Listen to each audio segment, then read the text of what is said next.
welcome to A Stacking the Shelves for like the last 4 to 6 weeks. Again, not doing these very frequently, but I do have 23 books that I have gotten in the last 4 to 6 weeks. So I am feeling like I do need to do a Stacking the Shelves before it gets too overwhelming to go through all of these. So with that, I will start out with I guess a quick summary of what I got. I got 12 books for review. 7 of those were audiobooks. I did buy one book. I got 3 audiobooks that I borrowed from the library, seven books that I borrowed from the library. So this is kind of a summary of what I got overall. So I'm going to start with review books like I normally do. As I said, I got 12 review books. 7 of those were audiobooks. I've been listening to a lot of audiobooks because of our drives we've been doing up to Duluth a lot and like the work we're doing up there and stuff. The first one I got for review was an audiobook. That's Moondust in My Hairnet by J.R. Creedon. This did come out in April, so it was already released. And it's a science fiction book about a young woman who is working as a lunch lady on the moon base. Her sister is very famous and was the one who like created the grav drive that allowed humans to colonize on the moon but has been killed. She's dealing with a lot of survivor guilt over like what her, like the fact that she survived this attack and her sister, who was super smart and amazing, did not.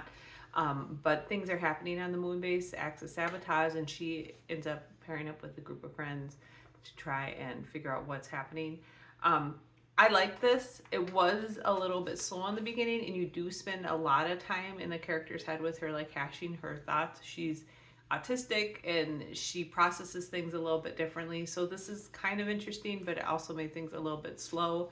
A lot does happen towards the end of the book. I would recommend this if you like kind of sci-fi mystery / cozy mystery. There's also a lot about the society on the moon is very open and deals with a lot of mental health issues very openly and things like that. So I did enjoy a lot of those aspects. I think I gave it 4 out of 5 stars and my review should be up. So if you are interested in that, you can go on my blog and check out a long review of that. All right, the next book I got for review is You Will Speak for the Dead by R.A. Busby. I also got this from NetGalley. This comes out in October. It's quite short. It's 80 pages long. It's about a man named Paul who runs a like a hoarder house cleaning business. And the current house that they're going to clean, that they start cleaning, is run over by fungus. And weird things start happening to Paul. So I would say this is kind of it has some like almost Lovecraft vibe because of the stuff that goes on with the fungus, but also has a little bit of like a ghost haunted house vibe thing, as well as some horror, some like body horror stuff. I liked it. I thought it was unique. It was a very quick read for me and I enjoyed it. I actually read it while we were at Gen Con one night, just after we had got back from all our events. I thought it was interesting. The parts of it are kind of gross. So if you're not real into gore, I would maybe recommend, or like body horror type of things, I would recommend skipping it. But I thought it was kind of interesting. I like the kind of weird collective fungal vibe that was going on with some of it. All right, so we get into some of these I've read and some of them I haven't. The ones I'll read, I'll talk about a little bit more. The next one I got for review is The Last Hour Between Worlds by Melissa Caruso. This is the first book in the Echo Archives. It does not come out until November.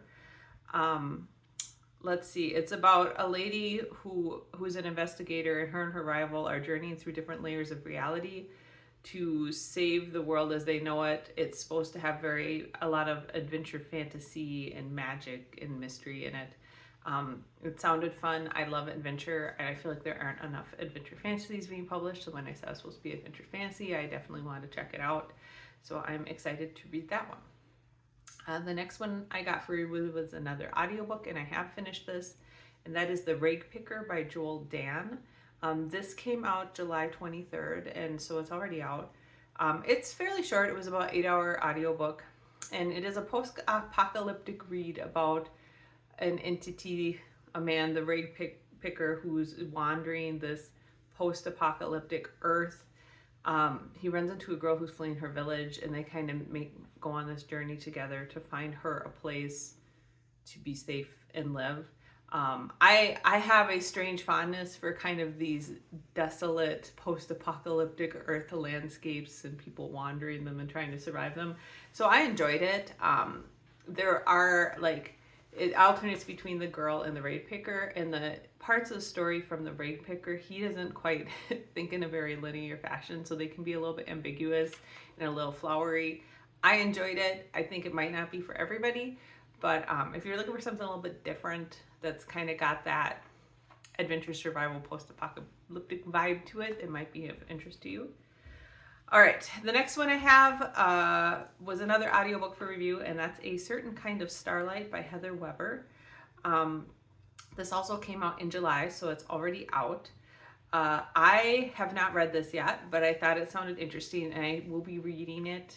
I got finished the audiobook out, and I have one from the library to read, and then I'll be starting it after that. So it's about two women who are struggling and come together when their aunt gets awful news. They need to find a magical way to move on and head into a more positive life.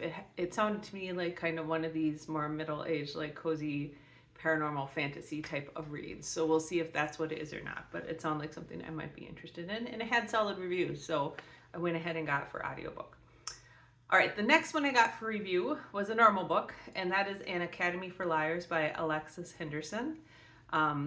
This comes out in September. It's about a girl named Lennon who gets a mysterious phone call to take an entrance exam for Drayton College, which is a mysterious secret magical school. Again, the synopsis kind of gives like Harry Potter vibes, but like darker fantasy maybe. I'm going to be starting reading this today, so I'm recording this a little bit before it will post, but I will be starting to read this today, and I will let everybody know what I think about it. The next one I got for review was Somewhere Beyond the Sea, which is the second book in the Cerulean Chronicles by T.J. Klune. This also comes out in September.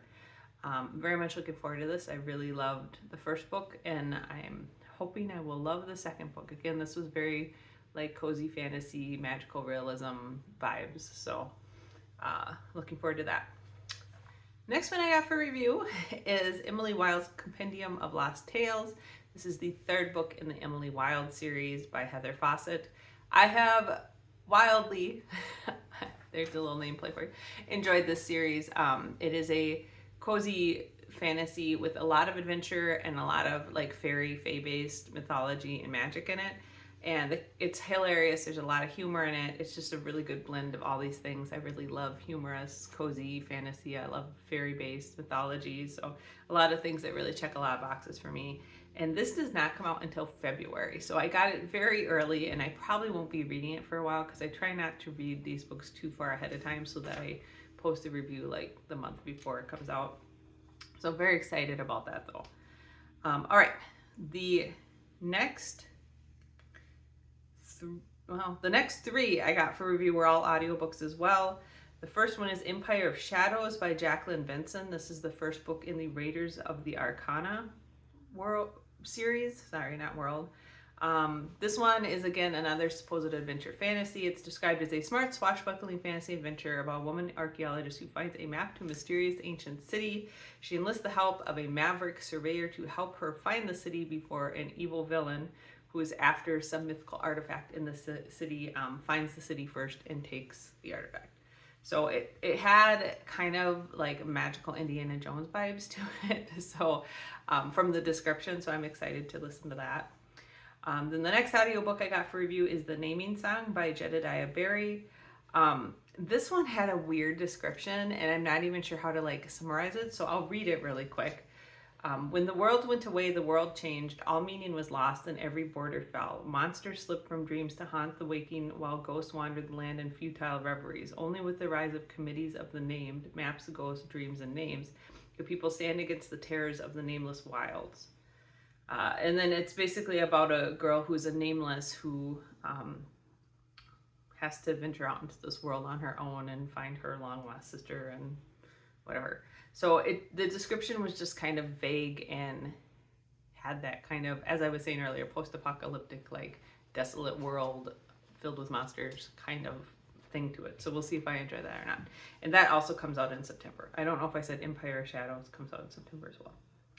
Okay, last audiobook I have for review is a new Brahm book, which I am a pretty big fan of Brahm. I usually don't get his stuff on audiobook because his illustrations are a big part of the story, but I did get this on audiobook, so at some point I'll probably pick up the hardback to see the plates and illustrations.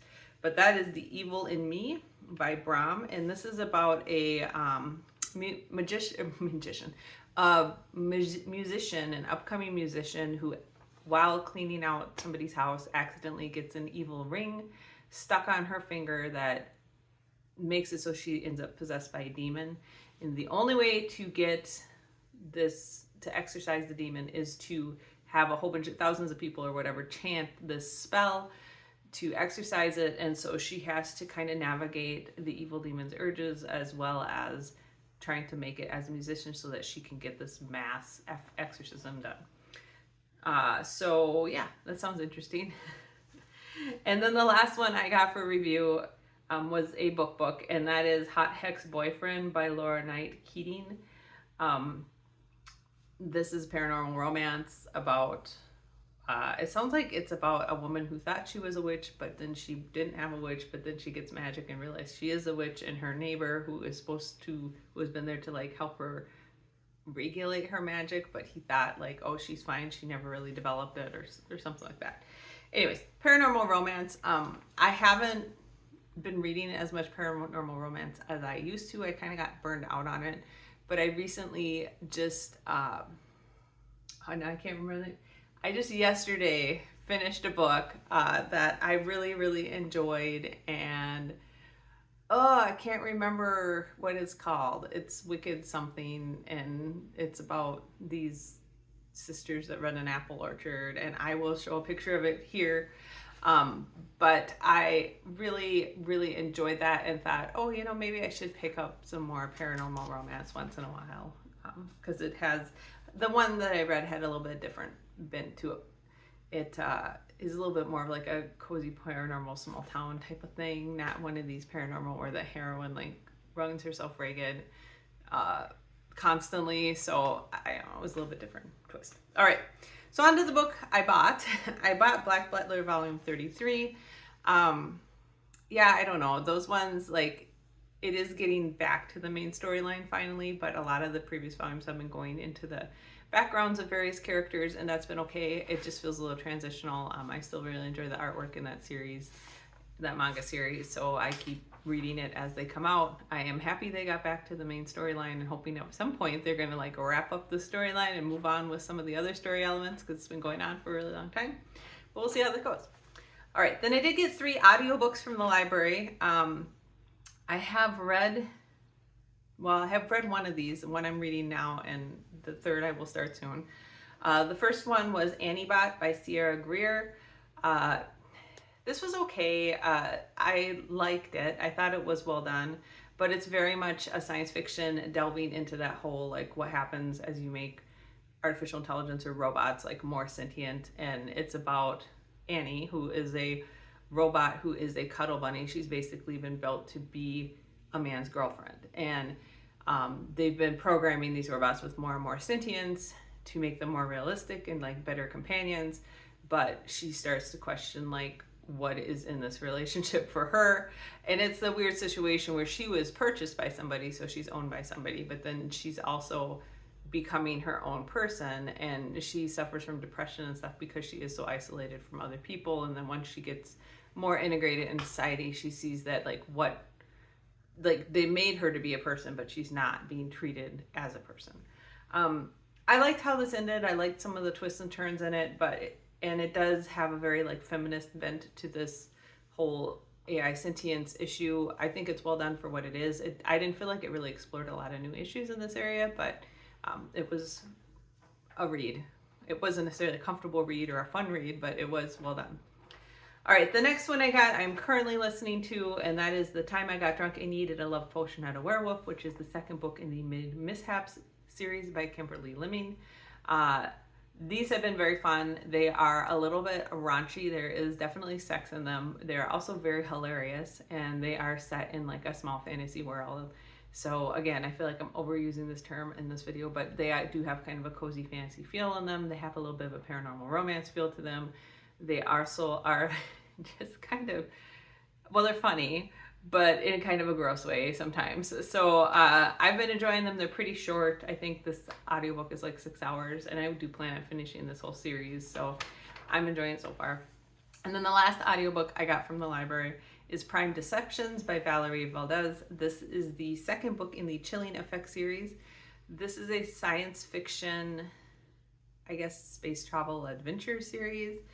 The first book was about a former kind of black market thief who has been trying to run legal jobs with her crew, but when her sister gets kidnapped by a kind of shady organization, she ends up running jobs for them to pay to release her sister from their captivity.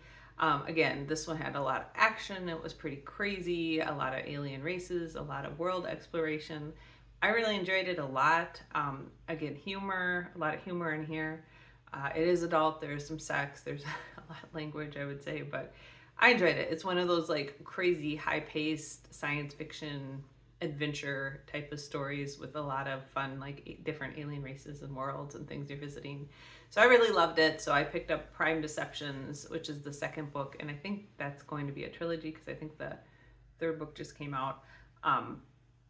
You know, if you're into sci-fi, like adventure, humor kind of stuff, I would recommend Chilling Effect, and we'll see if I like Prime Deceptions as much when I read it. All right, so on to what I got from Kindle Unlimited or the library. So these are standard books, which some of them I also ended up buying as audiobook, but there's a story behind that. So most of these, out of the, I think there's like 8 that I got, 7 that I got. Yeah, 7 that I got. 5 of them are the Dungeon Crawler Carl series. I did get Dungeon Crawler Carl for review. I absolutely loved it. It's one of my favorite books I've read this year, if not my favorite book of the year. So I did go through Kindle Unlimited, and I got Carl's Doomsday Scenario, which is book 2, The Dungeon Anarchist Cookbook, which is book 3, The Gate of the Feral Gods, which is book 4, The Butcher's Masquerade, which is book 5, and The Eye of the Bedlam Bride, which is book 6. These are all by Matt Dinneman. I got these for Kindle, and then I listened to the first book on audiobook with my family because I thought they would really love it, and they absolutely loved it. So then we ended up going back and getting books 2 through 4 on audiobook as well, because we recently did a big road trip to Gen Con, so we listened to a couple of them there, and then as we drive up to Duluth, we've been listening to them as well as a family. And these books are crazy, and they are definitely for adults. They are very gory, very violent, and there is a lot of talk about sex in them. Well, not a lot, but definitely some. Mostly it's violence and gore and swearing and violence and a lot of humor. They're just so fun and so creative and so crazy. The premise is some aliens come and collapse all the buildings on Earth.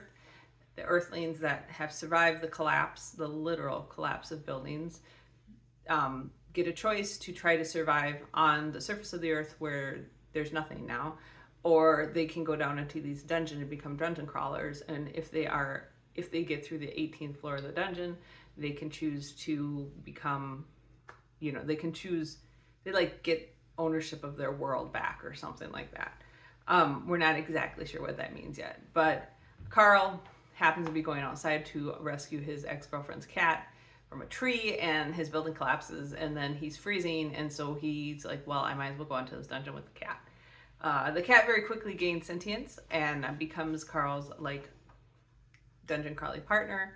Her name is Donut, and this whole thing is crazy. So it kind of turns into more like a Dungeons and Dragons role-playing game, like dungeon crawl at that point. But there's so much more to it because aliens set up this dungeon crawl, and there's a lot more behind it that I'm not going to say because spoilers. But this has been an insane book. It's highly entertaining. More keeps getting added to it that's surprising and interesting. And as I said, I just started listening now to the 4th book in the series, and it's still been really, really good. I think the 3rd was maybe my least favorite in the series so far, but I'm really liking the 4th book. So if you're into that, like if you're into fantasy, adventure, dungeon crawler stuff, and humor, I would recommend it. This is also kind of a post-apocalyptic science fiction thing because there are alien worlds involved and stuff. It's a very interesting mashup, but mostly it's a lot of action, a lot of humor, and just really great characterization. And just great world building. I mean, everything is great about that series. So I've talked about too long, but I did get like 6 books in that series. So, you know, there you go. All right, the other book I got from the library is Someone You Can Build a Nest In by John Wiswell. I had heard a lot about this being a very good like horror fantasy novel. It's about a shape-shifting amorphous lump. So kind of a gelatinous cube kind of thing, maybe, that builds herself a body out of her victims. When she finds hunters are intent on killing and poisoning her, she gets pretty sick and wounded. She ends up being nursed back to health by a human named Homily. Homily is also a hunter, but initially Shishishin, which is the amorphous lump monster, doesn't know that, and they end up becoming close, and she ends up involved with Homily and her family and trying to hunt down herself. This was okay. It was, I think I ended up giving it 4 out of stars because it's a very creative concept. It's a very interesting concept. I had trouble engaging with the characters though, just because Shishishin is like, she's so far removed from human, and trying to give her human emotions when she doesn't understand the interaction, most of the human interactions, was a little bit of a stretch for me.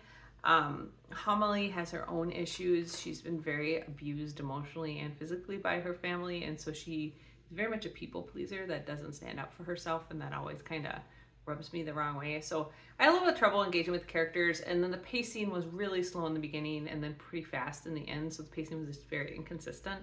So I liked this book. I thought it was really creative and interesting and original. I didn't love it though because of those other elements. And then the other book I got from the library I already talked about. That is Chilling Effect by Valerie Valdez, which I got Prime Deceptions as an audiobook. Again, this was a very humorous science fiction adventure space travel kind of book where Captain Eva, after her sister gets kidnapped, she's forced into do some dangerous missions for this shadowy syndicate organization. So yeah, really like that book. Those are the books I got. This is getting a little bit long, so I'm gonna wrap it up here soon. I am going to be doing, I think before I post this one, I will post a video on the best books I read in July. And in that one, I will do a little bit more of a life update about Gen Con and everything. We have been pretty busy. I'm doing some vacations, still working in a house in Duluth, so things have been pretty hectic. But with that, I hope that you enjoyed hearing about what books I got and that you got a lot of great books as well. And I will talk to you next month. Bye.